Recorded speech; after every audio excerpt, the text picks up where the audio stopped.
আজকে হবে physics 3 chapter 2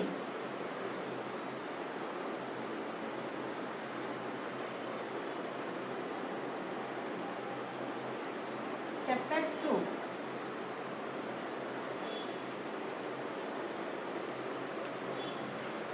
হ্যাঁ আজকে নতুন জয়েন করি।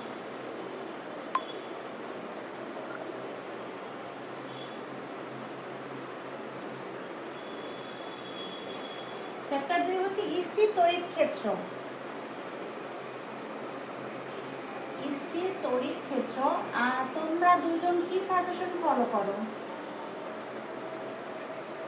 ব্যতিক্রম রেনেসা ব্যতিক্রম। আচ্ছা সমস্যা নেই। এই যে স্থির তড়িৎ ক্ষেত্রে একটা প্রতিবেদন আছে, প্রতিবেদনটা যেটা অনেক বড় একটা প্রতিবেদন, ওটা হচ্ছে ম্যাক্সিমাম সাজেশনে একটু ভুল করে করা আছে।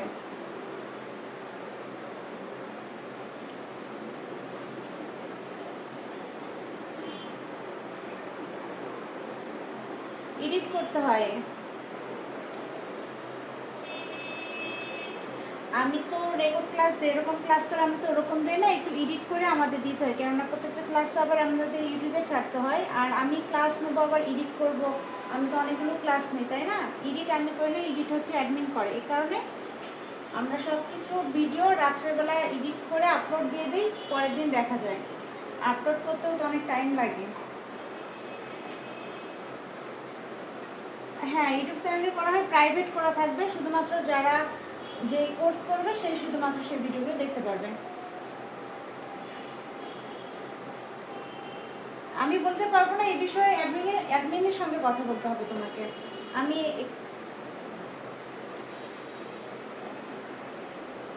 তাহলে হয়তো বা আজকে যে ফিজিক্যাল কেমিস্ট্রি ক্লাসটা হয়েছিল ওটা এডিট করা হয়নি, এডিট করা হলে আজকে হয়তো উনি আপলোড দেবে, কালকে তুমি হচ্ছে ইউটিউবে পেয়ে যাবে, লিঙ্ক দিয়ে দিবে, প্রত্যেকটা লিঙ্ক তো উনি ক্লাসে দিয়ে দেয়।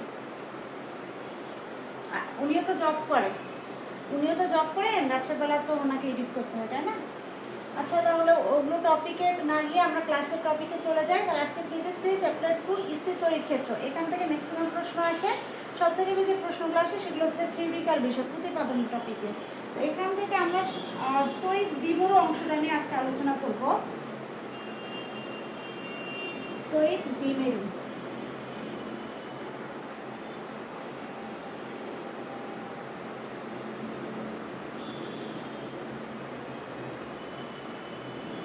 তড়িৎ দ্বিমেরু কি? দুটি সমপরিমাণ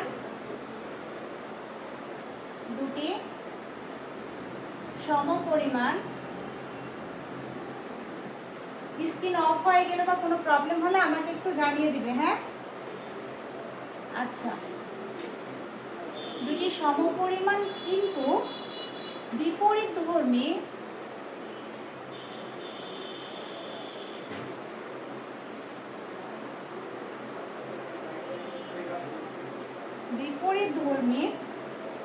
বিন্দু চার্জ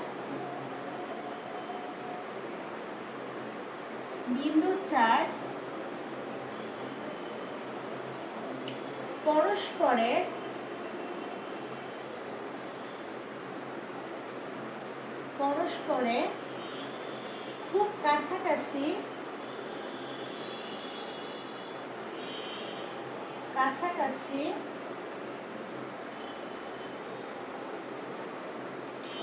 অবস্থান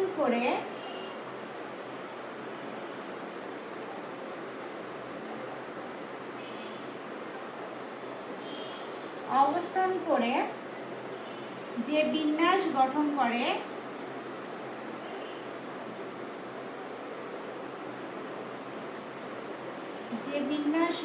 করে তোমাদের মধ্যে কারো একটু বাইরে থেকে সাউন্ড আসতেছে, কেউ কি মেসে আছো? সাউন্ড আসছে বাইরে থেকে।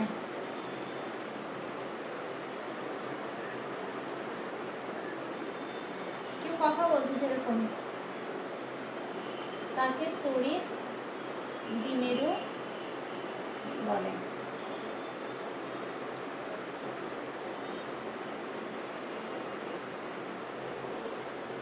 তাহলে তড়িৎ দ্বিমেরু কি দুটি সমপরিমাণ কিন্তু বিপরীতধর্মী বিন্দু চার্জ পরস্পরে খুব কাছাকাছি অবস্থান করে যে বিন্যাস গঠন করে তাকে দ্বিমেরু বলে। যেমন একটা হাইড্রোজেন পরমাণু, মনে করি যেমন একটি হাইড্রোজেন পরমাণু, হাইড্রোজেন পরমাণুর তড়িৎ দ্বিমেরু বা দ্বিপোল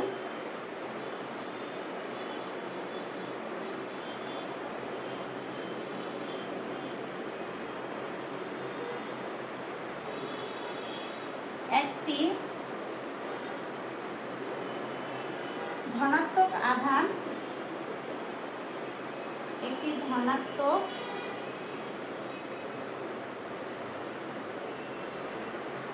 আধান প্রোটন এবং একটি ঋণাত্মক আধান ইলেকট্রন থাকে এবং একটি ঋণাত্মক আধান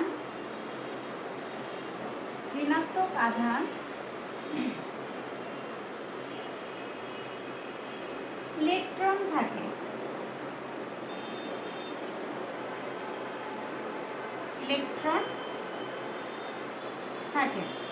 তাহলে এখানে আমরা খেয়াল করে এক্সাম্পলের সঙ্গে সংজ্ঞাটা একটু বিবেচনা করি। এখানে লেখা ছিল দুটি সমপরিমাণ, তাহলে এখানে হাইড্রোজেন পরমাণু তড়িৎ দ্বিমূলে এতে একটি ধনাত্মক আধান আর একটা ঋণাত্মক আধান।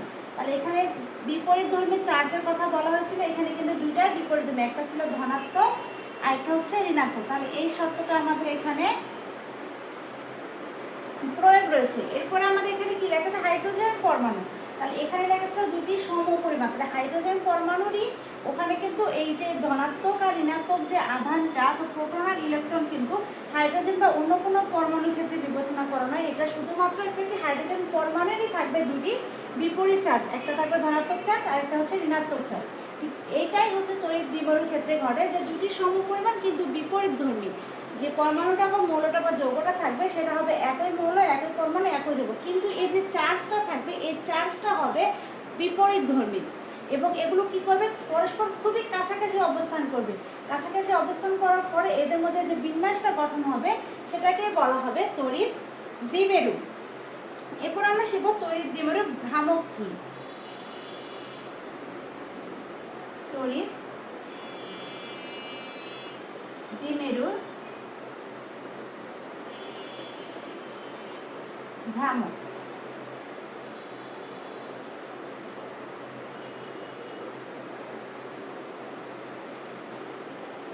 কোন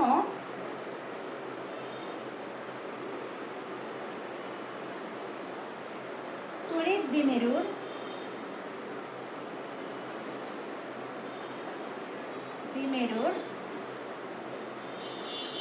যে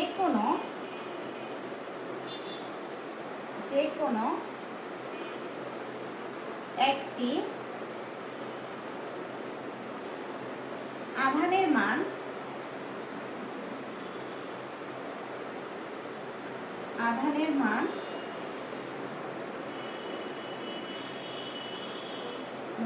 এবং আধানদ্বয়ের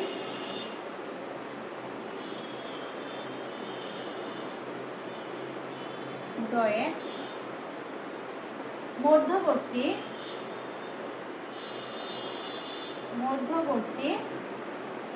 দূরত্বের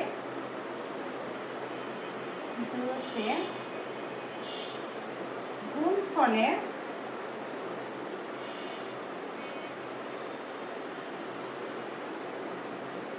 গুণফলকে তড়িৎ দ্বিমেরুর ভ্রামক বলে।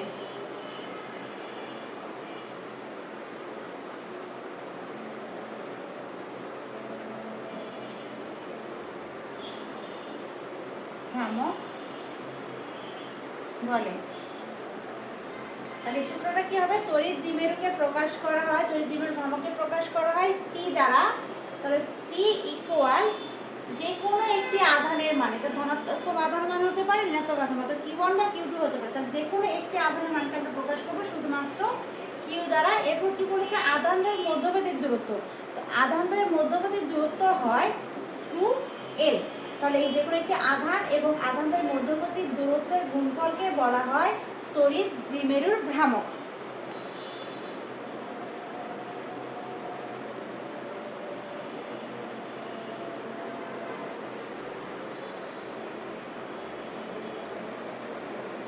উঠানো হয়েছে?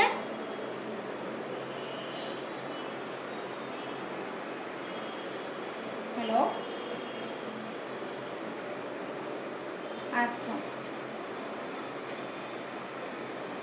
তাহলে আমরা তড়িৎ দ্বিমেরু শিখলাম, তড়িৎ দ্বিমেরুর ভ্রামক শিখলাম। এরপর শিখবো তড়িৎ দ্বিমেরুর বিভব কি, তারপর আমরা একটা প্রতিপাদন করব, তড়িৎ দ্বিমেরু থেকে একটা প্রতিপাদন করব।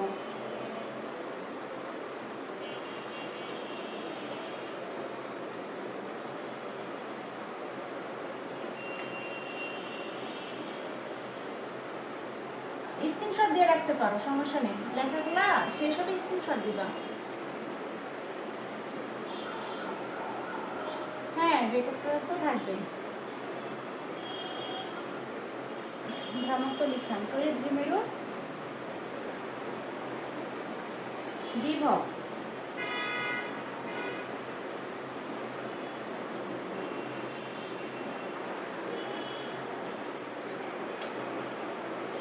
তড়িৎ দ্বিমেরুর বিভব হচ্ছে কোনো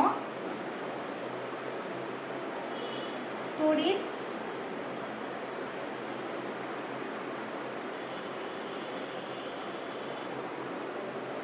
পাই দ্বিমেরুর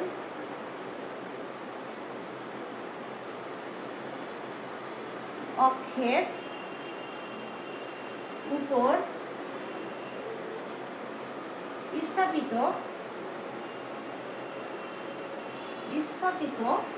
বহিস্থ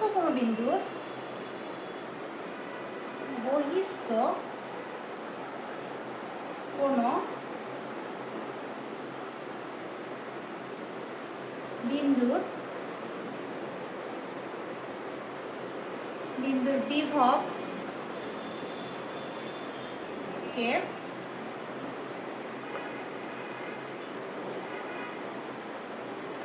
তড়িৎ দ্বিমেরু বিভব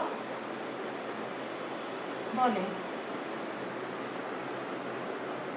যদি এরকম একটা গোলাকার কোনো গোলক বিবেচনা করা হয়, আর যদি বলা হয় আর দূরত্বে কোনো একটি বিন্দুর বিভব নির্ণয় করো, তো ভি নির্ণয় করো, তো এই সিস্টেমটাকে বলা হয় তড়িৎ দ্বিমেরু বিভব। তবে এরকম কিছু প্রতিপাদন কিন্তু পরীক্ষায় আসে, অথবা কোনো একটি গোলকে বহিস্থ কোনো বিন্দুর তড়িৎ প্রাবল্য বা তড়িৎ বিভব নির্ণয় করো। এই প্রশ্নটা ম্যাক্সিমাম পরীক্ষায় কিন্তু আজ তোমাদের মনে হয় গত বছরে এই অংশ থেকে একটা প্রশ্ন এসেছিল। সেই প্রশ্নটা কি এসেছিল?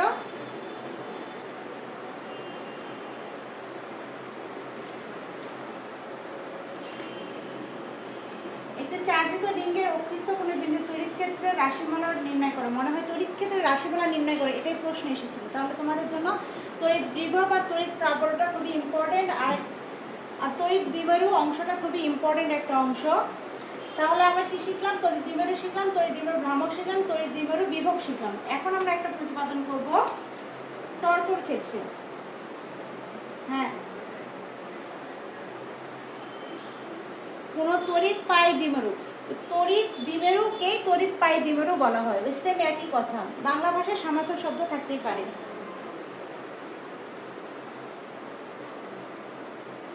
অনেকে মনে করে যে জাতীয় বিশ্ববিদ্যালয়ের আগের বোর্ডে যেগুলো এসেছে হয়তো বা পরের বোর্ডে ওগুলো আসে না, কিছু কিছু ক্ষেত্রে কিন্তু ওগুলোও আসে।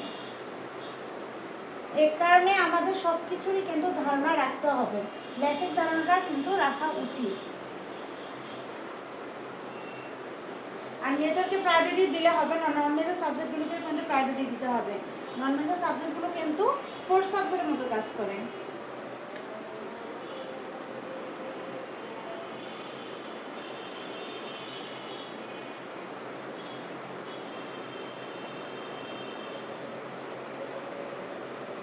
দেখাও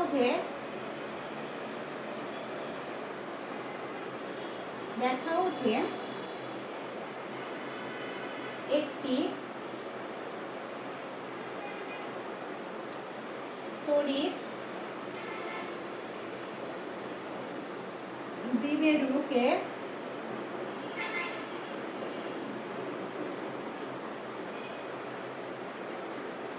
বহিস্থ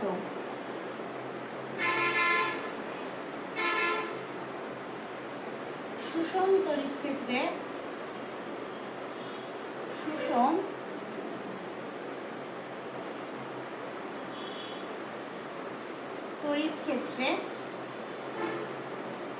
স্থাপন করলে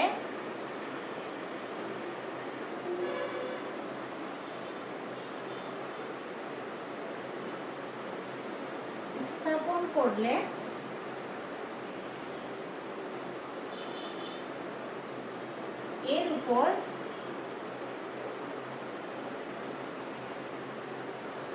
ক্রিয়াশীল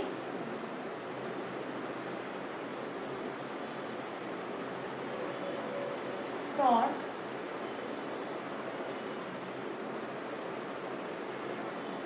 ভেক্টর চিহ্ন ইকুয়াল পি ভেক্টর চিহ্ন ক্রস ই ভেক্টর চিহ্ন এবং দেখাও যে সঞ্চিত শক্তি এবং দেখাও যে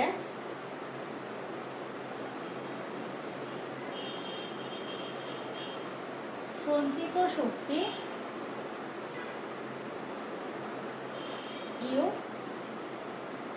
ভেক্টর চিহ্ন মাইনাস ই ক্রস ই। এই সমীকরণটা আমরা এখন প্রতিপাদন করব। প্রথমে আমাদের ধরে নিতে হবে দুইটি চার্জ, কারণ এখানে বলা হয়েছে কি তড়িৎ দ্বিমেরু। তো তড়িৎ দ্বিমেরু সংজ্ঞা থেকে আমরা জেনেছিলাম চার্জ দুটি কি হবে, বিপরীত হবে, একটা প্লাস আর একটা মাইনাস। তাহলে প্রথমে আমাদের ধরে নিতে হবে প্লাস কিউ এবং মাইনাস কিউ, একটা প্লাস কিউ চার্জ আর একটা মাইনাস কিউ চার্জ খুবই কাছাকাছি অবস্থান করে একটি তড়িৎ দ্বিমেরু তৈরি করবে, যেখানে তড়িৎ দ্বিমেরুর দৈর্ঘ্য কত হবে, মধ্যবিন্দু দূরত্ব হবে কত, 2l। তাহলে এই কিউ পরিমাণ আধান যদি এখন মানে একটি বিপরীতমুখী বল অর্থাৎ এফ বল এই চার্জের উপর ক্রিয়া করে, তখন এখানে ক্রিয়াশীল বলের মান কি হবে, এফ ইকুয়াল কিউ ই। আমি ভাষাটা এখন লিখে দিচ্ছি। মনে করি আমি একটা কথা বলি, অনেকে হয়তো বলতে পারে যে আমি খুব ধীরে মানে একটা ক্লাসে একটা বা দুইটা করে টপিকে ক্লাস নেই, ক্লাসে কিন্তু আমি স্টেপ বাই স্টেপ সব বাংলাগুলো লিখে দিই। অন্যান্য ক্লাসে হয়তো বা শুধু থিওরিক্যাল বুঝে দেয়, আমি কিন্তু তোমাদের একদম অ্যান্সার সহ বুঝে দিই। তুমি একটু লাইনে থাকো, আমি একটু আসতেছি।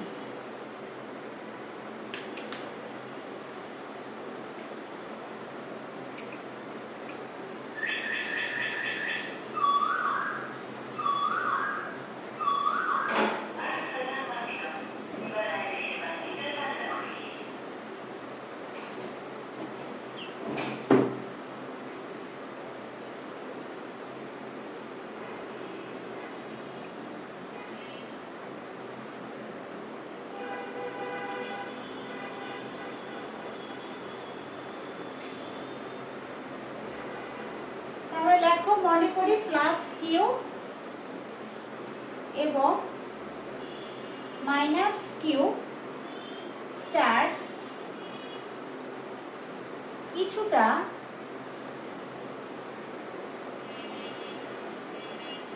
দূরে অবস্থান করে।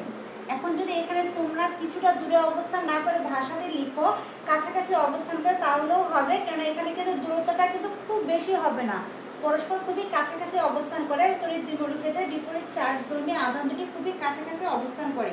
সেই কাছাকাছি ওয়ার্ড থেকে যদি কিছুটা দূরেও লেখা যায় সমস্যা নেই। দূরে অবস্থান করে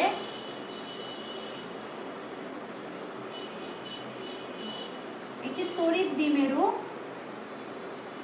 একটি তড়িৎ দ্বিমেরু উৎপন্ন করে বা গঠন করছে, যেরকম ইচ্ছে ভাষা হিসেবে লেখা যায়, উৎপন্ন করছে। আর এর দৈর্ঘ্য কি হবে? দ্বিমেরুর দৈর্ঘ্য 2L, দ্বিমেরুর দৈর্ঘ্য বা মধ্যবর্তী দূরত্ব 2L এবং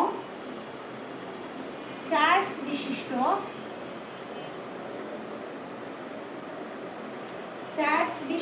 একটি সমমানের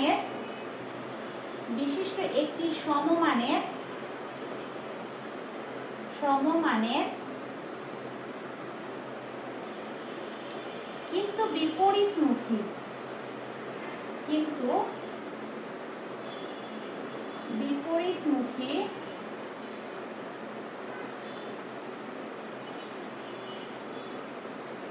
বল F, এই বলটা যদি এখন এই চার্জের উপর ক্রিয়া করে, এই চার্জের উপর এখন কোন চার্জ? তড়িৎ দ্বিমেরুর যে ধনাত্মক এবং ঋণাত্মক যে চার্জ রয়েছে, এই চার্জের উপরে কি করবে? ক্রিয়া করবে। ক্রিয়া মানে হচ্ছে কাজ, ক্রিয়া করবে।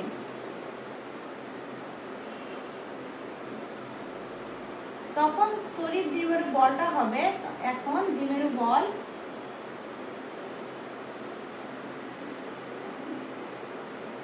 F equal QE।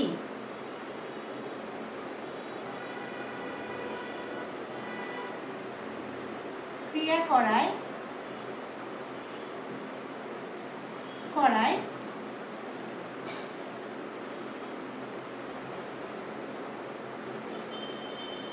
এর উপর ক্রিয়াশীল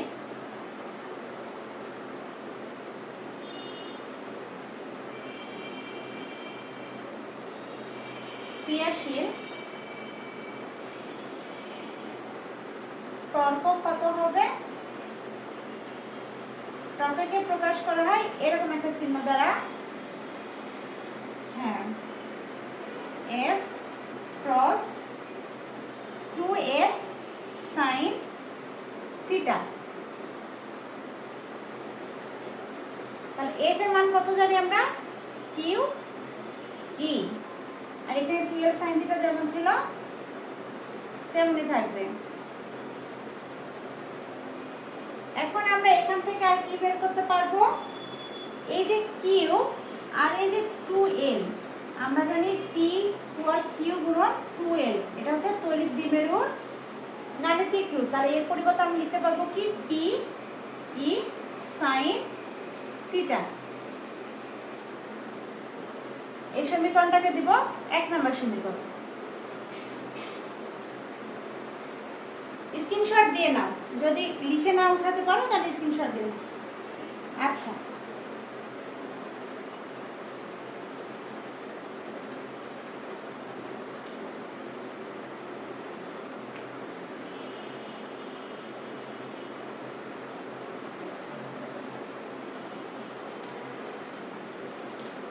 তাহলে এই সমীকরণটাকে যদি আমরা ক্রস গুণন নিয়ে আসি, তাহলে এখানে সাইনটার পরিবর্তে এখানে কি ক্রস গুণন হবে? ই, যদি কস থাকতো তাহলে হতো ডট গুণন।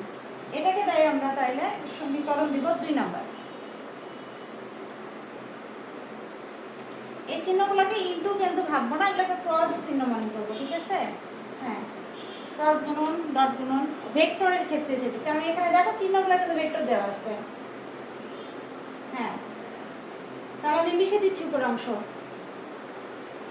আচ্ছা,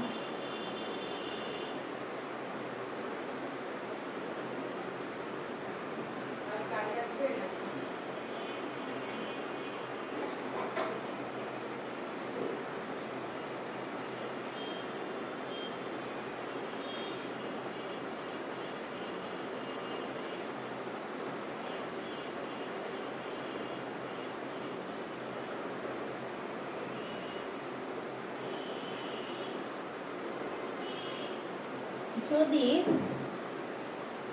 আদি অবস্থায়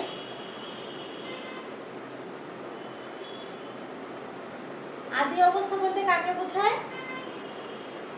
হ্যাঁ, আদি অবস্থায় দ্বিমেরুটি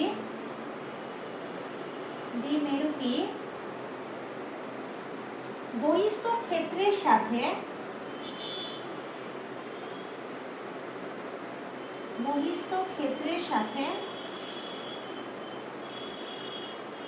কোণ উৎপন্ন করবে, সেই কোণের মানটা হচ্ছে থিটা নট। যেহেতু আদি অবস্থান, তাহলে এখানে আমরা থিটাকে নট দেব। যদি আদি অবস্থায় দ্বিমেরুটি বহিস্থ ক্ষেত্রের সাথে থিটা কোণে অবস্থান করে,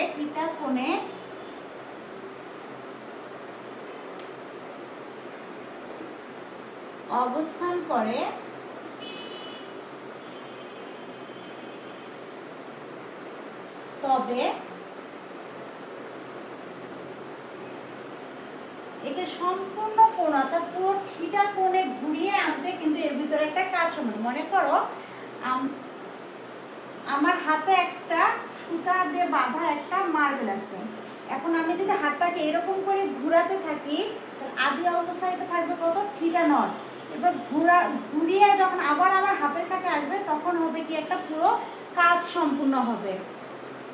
তাহলে সেই ভাষাটা আমি এখানে লিখেছিলাম, যদি আদি অবস্থায় দ্বিমেরুটি বহিস্থ ক্ষেত্রের সাথে থিটা কোণে অবস্থান করে, তবে একে থিটা কোণে ঘুরে স্থাপন করতে সম্পাদিত কাজের পরিমাণ হবে থিটা কোণে। আমি যদি ভাষাগুলো না লিখে শুধুমাত্র এরকম চিত্র দিয়ে বুঝিয়ে দিতাম, তাহলে কিন্তু একটা ক্লাসে অনেকগুলো টপিক নিয়ে আলোচনা করতে পারতাম। কিন্তু অনেক শিক্ষার্থী কিন্তু একসাথে অতগুলো টপিক নিতে পারে না। হ্যাঁ, এই কারণে আমি লিখে দেই, তাহলে কি হয়, তোমরা অ্যান্সারটাও পেয়ে যাও, আবার রেকর্ডগুলোও থেকে যায়। তখন কি হয়, অনেক সময় যদি লিখে না দিয়ে আমি যদি চিত্র দিয়ে বুঝে দেই, তোমরা কিন্তু আমার কথাটা শুনবে আর লিখবে, বুঝবে না কিন্তু। আর যখন আমরা এইভাবে লিখে দেওয়া থাকে, তখন কি করবে, আমার কথাগুলো মনোযোগ দিয়ে শুনবে, কারণ লেখা তো এখানে আসেই। তোমরা ভিডিও অফ করে কিন্তু আবার লিখতে পারো, এটা একটা সুবিধা হয়।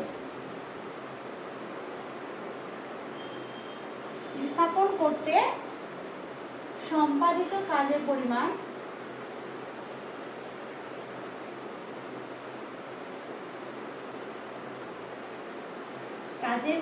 হবে, কাজকে আমরা কি দ্বারা প্রকাশ করি?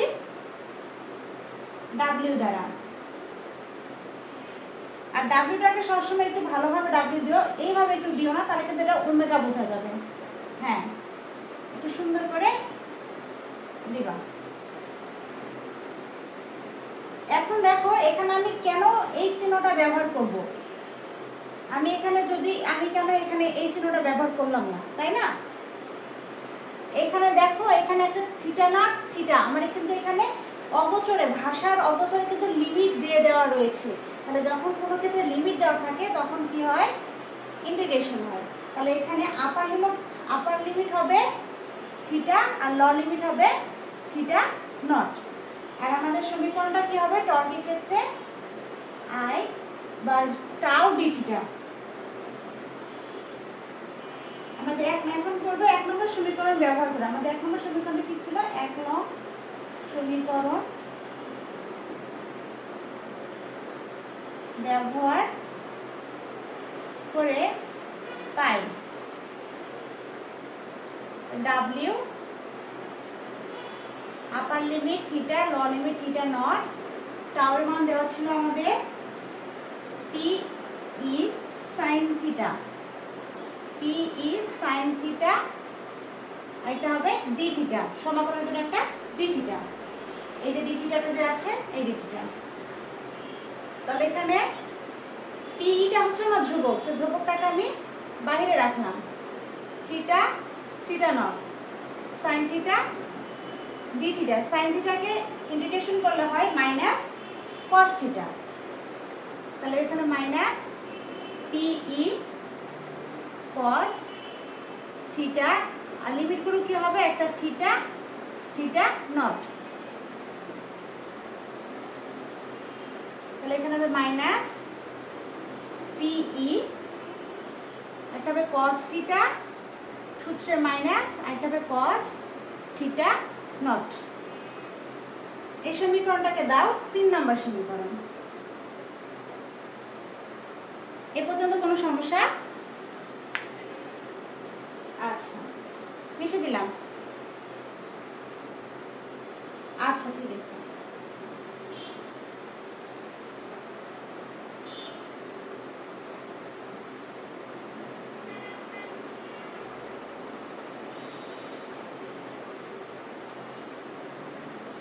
আচ্ছা